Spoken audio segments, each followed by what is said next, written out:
Bonjour, je suis ravie d'être avec vous aujourd'hui pour vous donner 3 étapes pour vous imposer. Alors vous savez, ces 3 étapes, elles consistent en 1. Écoutez votre instinct. 2. Écoutez votre corps. 3. Apprenez à dire non. Alors, je vais vous les expliquer. La première étape, écoutez votre instinct. Vous savez, cette petite voix intérieure qui vous dit « C'est bizarre, je la sens pas. C'est louche. J'ai pas confiance. Elle m'a pas l'air si sympathique. J'ai l'impression que ce qu'elle me dit n'est pas vrai. » Vous voyez, toutes ces petites phrases que vous vous dites, ayez plus confiance en vous. Parce que ce qu'on appelle l'instinct, souvent, c'est une intuition du non-verbal. Cette intuition du non-verbal, c'est le fait que nous sommes tous susceptibles d'avoir les mêmes gestes dans les mêmes états émotionnels. Et donc, même si vous n'avez pas appris consciemment à décoder le langage corporel, parce que ce n'est pas quelque chose que nous apprenons à l'école, eh bien, nous sommes en quelque sorte tous câblés de la même manière. Et donc, en fait, instinctivement, ce que moi j'appelle cette intuition du non-verbal, eh bien, vous allez décoder l'autre. Et quand cette personne vous semble finalement fausse, évidemment, il peut y avoir des croyances, parce que cette personne peut vous rappeler quelqu'un que vous n'avez pas aimé. Et là, attention, danger, votre cerveau est en train de vous dire « Attention, cette personne a les mêmes caractéristiques que l'autre. » Et donc, la première, elle ne te convenait pas, celle-ci ne va pas te convenir. Et là, c'est une croyance sur laquelle il faut être un peu plus rationnel, parce que ce n'est pas parce qu'on ressemble à quelqu'un qu'on a le même caractère. Mais sinon, votre intuition, en général, si elle n'est pas commandée par la peur, d'accord, quand vous sentez qu'il y a quelque chose qui ne va pas, écoutez-vous davantage. Alors ça, c'est le premier conseil.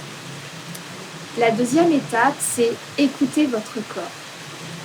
Votre corps vous dit beaucoup de choses, vous savez. Votre corps ne parle pas, mais en réalité, il a un dialogue intérieur avec vous. Alors, votre corps vous fait adopter des postures de fermeture, des postures qui font que vous ne sentez pas quelqu'un, qu'il faut que vous vous méfiez, que vous devez vous désolidariser, que vous devez vous éloigner, que vous ne vous sentez pas à l'aise. Alors, ce genre de gestes sont des gestes de croisement.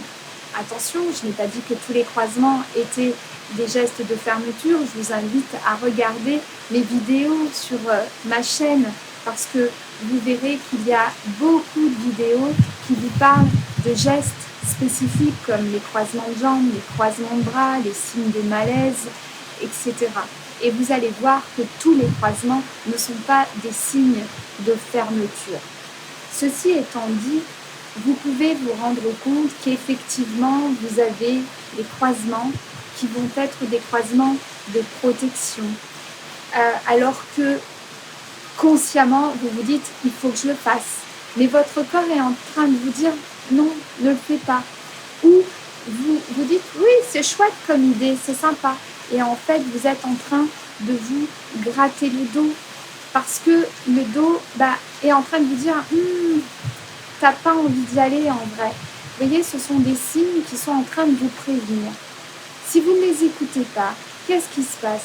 Le corps va vous trouver un autre moyen que vous l'écoutiez. Vous allez par exemple souffrir du dos. Ce n'est pas systématique, nous sommes d'accord, mais je vous donne des schémas, des réactions qui sont possibles. Interrogez-vous. Parfois le corps va vous écouter, va vous dire ok, t'as pas envie d'y aller, mais t'y vas quand même. T'as pas entendu mon message, parce que c'était finalement un message, ce grattage de dos ou cette façon de vous toucher le nez, qui est celle-ci, pas une autre.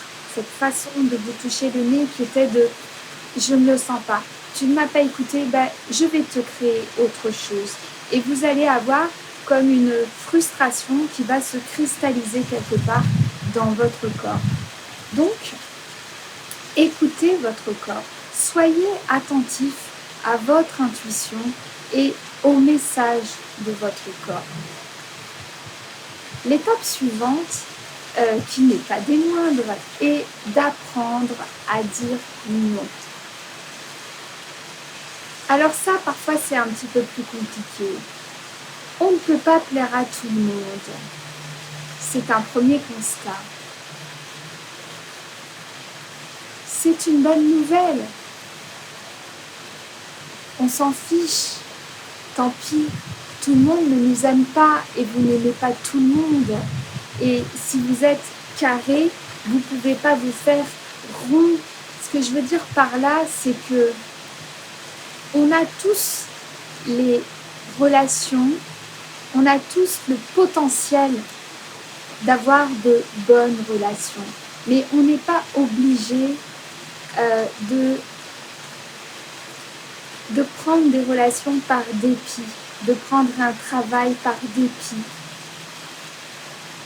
et de s'y cantonner toute notre vie.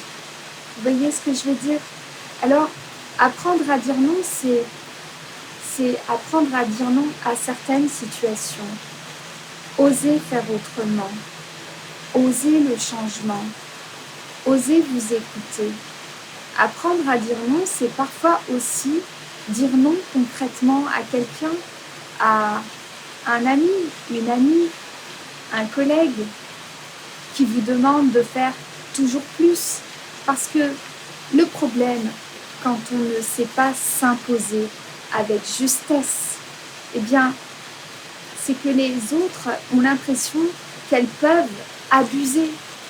C'est pas que ces personnes exagèrent, c'est qu'en fait, vous les avez incitées à exagérer. Et comme vous dites toujours oui, il n'y a pas de raison que vous disiez non.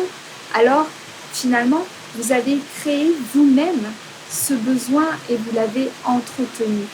Alors, je vous invite à réfléchir à cela et inspirez-vous en regardant des vidéos YouTube de personnes qui vont vous donner des méthodes pour vous entraîner à savoir dire non. Lisez des livres, trouvez tout ce qui va vous aider à oser vous affirmer.